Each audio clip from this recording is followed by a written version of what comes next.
இந்த உடம்பு ஒரு பலூன், இந்த உடம்புக்குள்ள காத்து உள்ள போகுது, வெளியில வருது.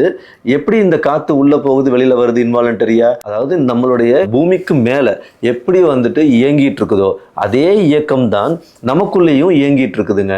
அது ஒரு வெட்ட வெளியா இருக்கு. அதே மாதிரிதான் நமக்குள்ளேயும் ஒரு வெட்ட வெளி இருக்கு. இது என்ன பண்ணுதுன்னா ஒரு லோ ப்ரெஷர் ஏரியா, ஒரு வேக்கமா வந்துட்டு கிரியேட் ஆயிருக்கு.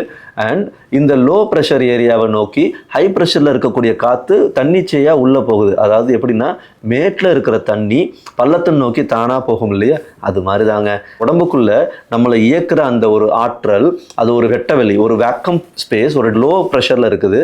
ஸோ அதை நோக்கி காற்று உள்ள போகுதுங்க. அண்ட் காற்று உள்ள போன உடனே என்ன ஆகுது அப்படின்னா அந்த வெட்டவெளி நம்மளை இயக்குற அந்த ஆற்றல் என்ன ஆகுதுன்னா நெருப்பு சக்தியா ஃபார்ம் ஆகுது. அந்த நெருப்பு அதனுடைய சக்தி நிலை தான் நம்ம என்ன பண்றோம்னாக்க ஒரு மேக்னெட்டிக் ஃபீல்டு அப்படின்னு சொல்ல வரோங்க. அதனுடைய அடுத்த பரிணாமம் தான் என்ன அப்படின்னா அது ஒரு நீர் சக்தியா மாறுது. ஸோ அந்த நீர் சக்தி தான் நிலமா மாறுது. அதாவது இந்த உடல் அப்படிங்கிற ஒரு வடிவம் எடுக்குதுங்க.